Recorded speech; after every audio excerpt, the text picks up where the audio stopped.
Hello everyone, मेरा नाम है संदीप शाह और आज मैं आप लोगों के लिए लेके आया हूँ मेडिकल टर्मिनोलॉजी का दूसरा पार्ट। मेडिकल टर्मिनोलॉजी वो होता है जो डॉक्टर अपने प्रेस्क्रिप्शन के साइड पे शॉर्ट फॉर्म पे लिख के रखते हैं कि पेशेंट को क्या प्रॉब्लम हुआ है। इसी को ही हम लोग मेडिकल टर्मिनोलॉजी बोलते हैं। देखिए, कल फर्स्ट पार्ट मैंने कंप्लीट कर दिया है। सेकंड पार्ट जो है, सबसे पहले आता है मेनोरिया। मेनोरिया का मतलब होता है मेंस्ट्रुअल ब्लीडिंग। जो फीमेल पेशेंट को मेंस्ट्रुअल ब्लीडिंग हो रहा है उनको हम लोग मेनोरिया बोलते हैं। इसका बाद है एरिथ्रोमिया। एरिथ्रोमिया का मतलब होता है जो एबनॉर्मल हार्ट बीट हो रहा है पेशेंट का, इसको शॉर्ट फॉर्म में एरिथ्रोमिया बोलते हैं। ठीक है। इसका बाद है हीमोस्टेटिस। हीमोस्टेटिस होता है ब्लीडिंग और अरेस्ट ऑफ ब्लीडिंग। मतलब किसी पेशेंट को अगर किसी में ब्लीडिंग हो रहा है, किसी पोर्शन में अरेस्ट हो रहा है ब्लीडिंग का, तो इसको हम लोग हेमोस्टेटिस बोलते हैं। इसका बाद है सिस्टेक्टोमी। सिस्टेक्टोमी का मतलब होता है यूरिनरी ब्लैडर में ऑपरेशन हुआ है या किसी तरह इंसेशन किया गया है, तो इसको हम लोग सिस्टेक्टोमी बोलते हैं। इसका बाद है हेमिचूरिया। हेमिचूरिया का मतलब होता है जब पेशेंट के यूरिन में ब्लड प्रेजेंट होता है। पेशेंट जब यूरिन करता है तो पेशेंट का जो यूरिन होता है वो स्लाइटली रेड कलर का होता है, रेडिश हो जाता है। तब इसको जब यूरिन टेस्ट किया जाता है तब उसमें कुछ ब्लड सैंपल पाए जाते हैं, इसको ही बोलते हैं हेमिचूरिया। इसका बाद है ग्लाइकोसूरिया। जब पेशेंट के यूरिन में शुगर प्रेजेंट रहेगा, डायबिटिक होगा पेशेंट तो इसके यूरिन में शुगर प्रेजेंट रहेगा, इसको ही बोलते हैं ग्लाइकोसूरिया। एल्बुमिनूरिया का मतलब होता है यूरिन में एल्बुमिन प्रेजेंस होना। ठीक है। URIA का मतलब होता है यूरिन। UREA का मतलब होता है यूरिया और URIA का मतलब भी होता है यूरिया, लेकिन इसमें यूरिन समझाया गया है। एल्बुमिन का मतलब होता है एल्बुमिन प्रेजेंट, तो यूरिया का मतलब होता है यूरिन, यूरिन में एल्बुमिन प्रेजेंस होना। इसका बाद आता है मायोमेक्टोमी। मायोमेक्टोमी एक सर्जिकल प्रोसीजर है जिसके द्वारा पेशेंट के यूटेरस में जो फिब्रोइड होता है, जो ट्यूमर टाइप का होता है, उसको रिमूव करने का नाम होता है मायोमेक्टोमी। अगर डॉक्टर मायोमेक्टोमी लिख के दे रहा है, इसका मतलब पेशेंट के यूटेरस में फिब्रोइड हुआ था, उसको ऑपरेशन करके निकाला गया है, इसको ही हम लोग मायोमेक्टोमी बोलते हैं। इसका बाद है ट्यूबेक्टोमी। ट्यूबेक्टोमी क्या होता है? फीमेल पेशेंट का जो यूटेरस के अंदर एक परमानेंट कॉन्ट्रसेप्शन के डाला जाता है जिससे फेलोपियन ट्यूब ब्लॉक हो जाता है, ताकि ओवरी से जो एग निकलता है वो यूटेरस में ना जा सके, ताकि पेशेंट या फीमेल जो होता है वो प्रेग्नेंट ना हो। इसलिए उसको परमानेंट सोल्यूशन के द्वारा, कॉन्ट्रसेप्शन के द्वारा ब्लॉक किया जाता है, इसको ट्यूबेक्टोमी बोलते हैं। लिपोमा का मतलब होता है स्किन के ऊपर एक फैटी टाइप का ट्यूमर होता है जो स्किन के नीचे प्रेजेंस होता है। वो धीरे धीरे बढ़ता है, लेकिन वो 95% कैंसरियस नहीं होता है, नॉर्मल ट्यूमर होता है। इसको डॉक्टर छोटा सा चीरा लगा के अंदर का जो फैटी था वो बाहर कर देते हैं, इसको लिपोमा बोलते हैं। इसका बाद है हाइड्रोफोबिया। हाइड्रोफोबिया एक ऐसा है जो पेशेंट को पानी से भी डर लगने लगता है, इसको हम लोग हाइड्रोफोबिया बोलते हैं, फियर ऑफ वाटर। पानी से भी इसको डर लगता है, इसका पेशेंट को हाइड्रोफोबिया बोलते हैं। इसका बात है डिप्लोपिया। डिप्लोपिया का मतलब होता है डबल विजन। मतलब एक चीज़ को दो दिखने का नाम ही होता है डिप्लोपिया। इसका बाद है कोलिस्टेटिस। कोलिस्टेटिस क्या होता है? जो लीवर से या गोल ब्लैडर से जो डक्ट स्मॉल इंटेस्टाइन में जाता है उसमें कहीं ना कहीं ब्लॉक हो जाता है, इसको ही हम लोग कोलिस्टेटिस बोलते हैं। ठीक है। इसका बाद है नेफ्रोप्टोसिस क्या होता है, कभी कभी किडनी किसी चोट के कारण या एक्सीडेंट के कारण या किसी दूसरे वजह से जो किडनी थोड़ा नीचे हो जाता है, जहाँ पे रहना चाहिए उससे थोड़ा नीचे हो जाता है, तब इसको हम नेफ्रोप्टोसिस बोलते हैं। इसके बाद है हाइपरट्रोफी। हाइपरट्रोफी का मतलब होता है जो टिश्यू है हम लोग का बॉडी में, जो टिश्यू है वो थोड़ा इंक्रीज हो जाता है या थोड़ा फूल जाता है, इसको हम लोग हाइपरट्रोफी बोलते हैं। Increase in the size of tissue, tissue जब थोड़ा इंक्रीज हो जाता है, थोड़ा बढ़ जाता है, तब इसको हम लोग हाइपरट्रोफी बोलते हैं।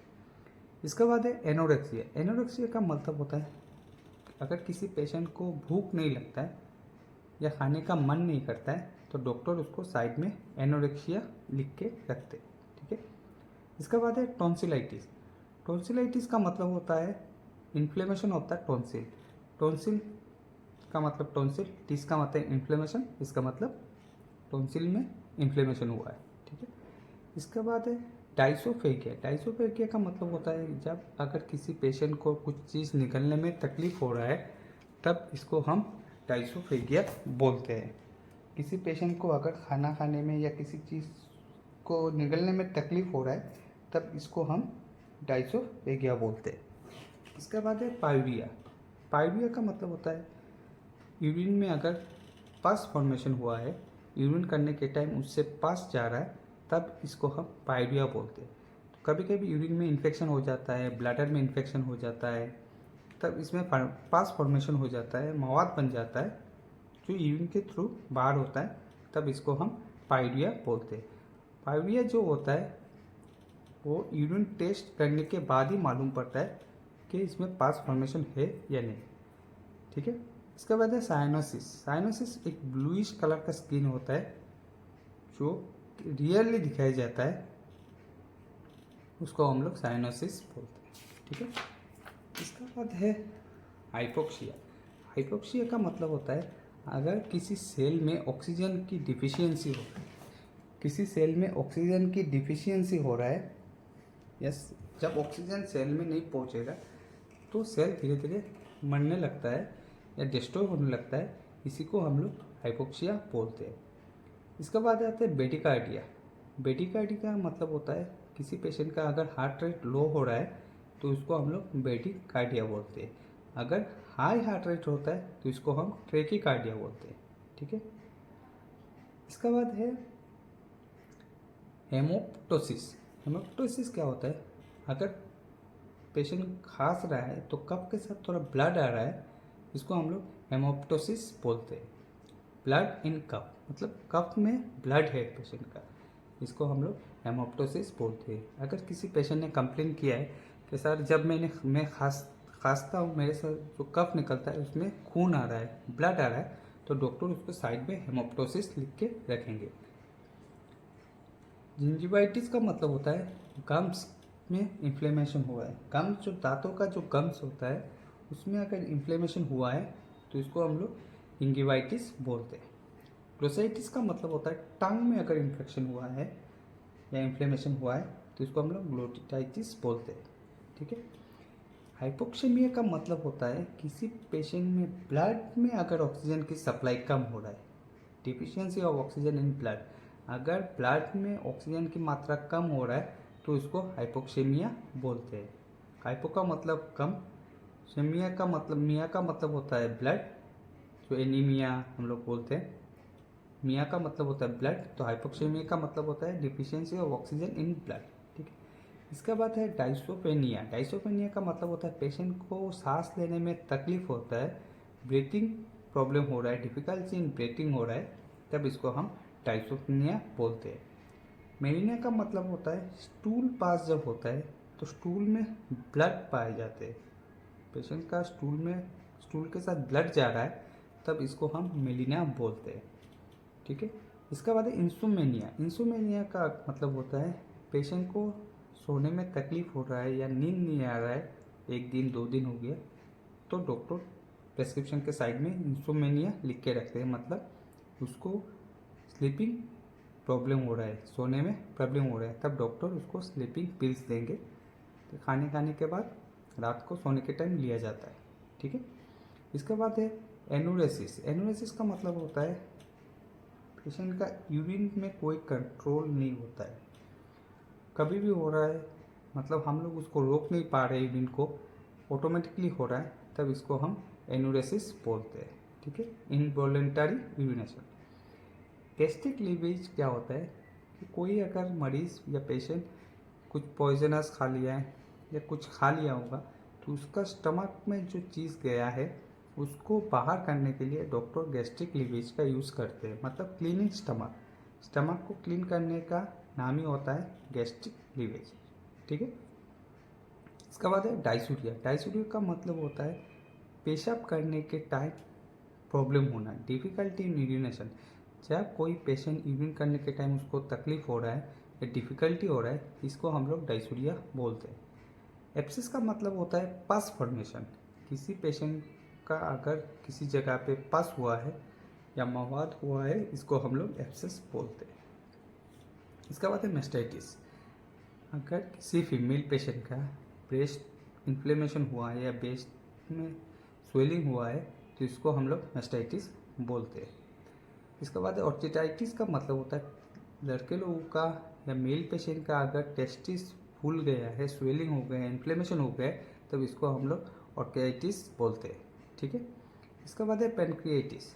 अगर किसी पेशेंट का पेनक्रियास स्वेलिंग हो गया है, इन्फ्लेमेशन हो गया है, तो इसको हम लोग पेनक्रियाटिस बोलते हैं। टिस का मतलब इन्फ्लेमेशन, पेनक्रियास का मतलब पेनक्रियास होता है, तो इन्फ्लेमेशन ऑफ द पेनक्रियास।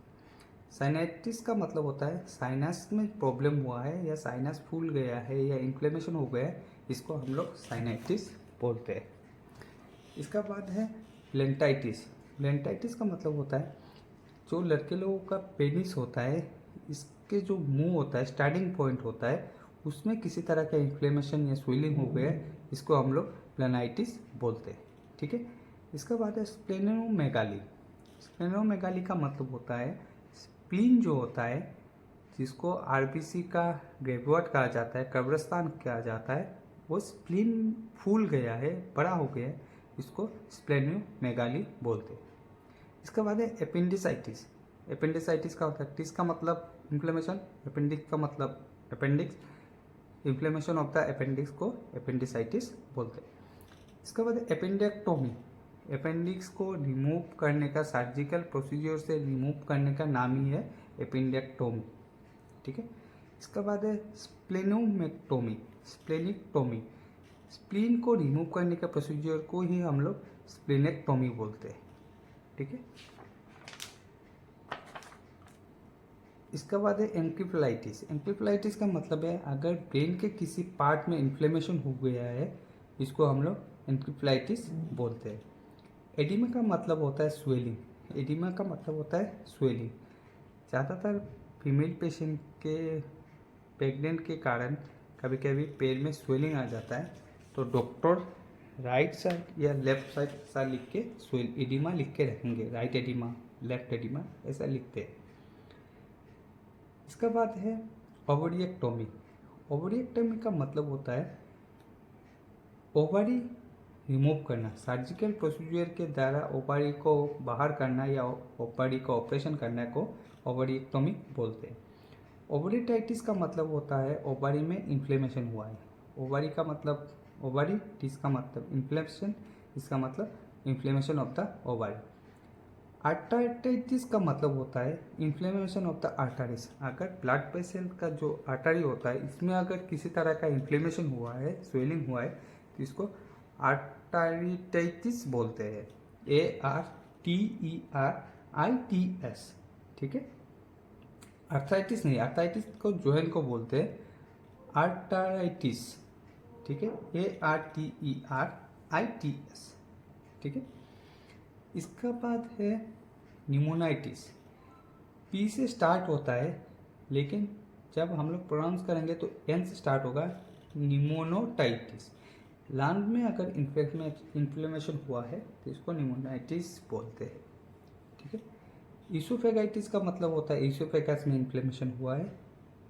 पेरोटाइटिस का मतलब हुआ है किसी ग्लैंड में इन्फ्लेमेशन हुआ है।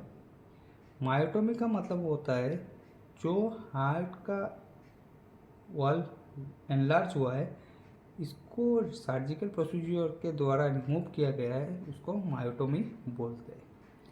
लोबेक्टोमी का मतलब होता है लंग ट्यूमर सर्जरी। लंग्स में अगर किसी तरह का ट्यूमर हुआ है, फिब्रॉइड हुआ है या किसी तरह का ग्रोथ हुआ है, इसको जब सर्जिकल प्रोसीजर के द्वारा निकाला जाएगा तो इसको हम लोग लोबेक्टोमी बोलते हैं। लेरिंगोटोमी का मतलब होता है, टोमी का मतलब ऑपरेशन, लेरिंगो का मतलब लेरिंग्स, इसका मतलब लेरिंग्स का ऑपरेशन हुआ है, रिमूव द लेरिंग्स, तो लेरिंगोटोमी बोलते हैं। फेरिंगोटोमी का मतलब सही, रिमूव द फेरिंग्स, फेरिंग्स को अगर सर्जिकल प्रोसीजर द्वारा बाहर किया गया है तो इसको हम लोग फेरिंगोटोमी बोलते हैं। इसका बाद है प्रोक्टोस्कोपी। प्रोक्टोस्कोपी का मतलब होता है एक प्रोसीजर जो प्रोक्टोस्कोप के द्वारा एनस के थ्रू रेक्टम दिखाया जाता है कि इसमें कोई फिस्टुला या कोई पाइल्स का प्रॉब्लम नहीं है, या स्वेलिंग वगैरह नहीं हुआ है, या किसी तरह का घाव, कोई इन्फेक्शन तो नहीं है। इसी को प्रोक्टोस्कोपी कहते हैं, जो प्रोक्टोस्कोप द्वारा दिखाया जाता है अंदर। एंडोस्कोपी एक प्रोसीजर है जो यूसोफेगस के थ्रू स्टमक या फंडास, स्टमक का फंडास, स्टमक में कुछ प्रॉब्लम या पाइलोरस में कुछ प्रॉब्लम या यूसोफेगस में कुछ ग्रोथ वगैरह है क्या, तो इसको एंडोस्कोप के द्वारा दिखाया जाता है, एग्जामिन किया जाता है एंडोस्कोप में। इसके एंडोस्कोप के आगे एक कैमरा होता है, एक लाइट होता है, जिसके थ्रू पेशेंट के अंदर दिखाई जाता है कि कुछ प्रॉब्लम तो नहीं है, इसको एंडोस्कोपी बोलते हैं। कोलोनोस्कोपी क्या होता है, एक एंडोस्कोपी की जैसा होता है लेकिन वो हमारे रेक्टम के थ्रू दिखाया जाता है, लेट्रिन के रास्ते से उसको डाला जाता है और उसके द्वारा डॉक्टर अंदर का गतिविधियाँ, अंदर का कुछ प्रॉब्लम, लार्ज इंटेस्टाइन, रेक्टम, ये सब दिख पाते हैं, इसको कोलोनोस्कोपी बोलते हैं। कोल्पोस्कोपी क्या होता है, एक प्रोसीजर होता है कि डॉक्टर वेजिना सर्विक्स में कोई एब्नॉर्मल सेल्स नहीं है, कोई ग्रोथ है क्या, कोई सेल्स है क्या, कोई टिश्यू ब्लॉक है क्या, उसको देखने का प्रोसीजर को कोल्पोस्कोपी बोलते हैं। इसका बाद में आता है GERD, गैस्ट्रोइसोफेगल रिफ्लक्स डिजीज। किसी पेशेंट का स्टमक से ईसोफेगल जो होता है, ईसोफेगस, उसमें एसिड रिफ्लक्स होता है, उसको GERD बोलते हैं, गैस्ट्रोइसोफेगल रिफ्लक्स डिजीज। मतलब पेशेंट को बार बार एसिडिक हो रहा है, उल्टी हो रहा है, तो स्टमक से जो एसिड रिफ्लक्स होकर ईसोफेगस में आ रहा है, इसको ईसोफेगल रिफ्लक्स डिजीज बोलते हैं। ठीक है, तो जितना भी टर्मिनोलॉजी था मेडिकल आज मैंने कंप्लीट कर दिया। और भी बहुत सारे नेक्स्ट पार्ट या किसी दूसरे दिन लेके आऊँगा, तब तक के लिए गुड नाइट।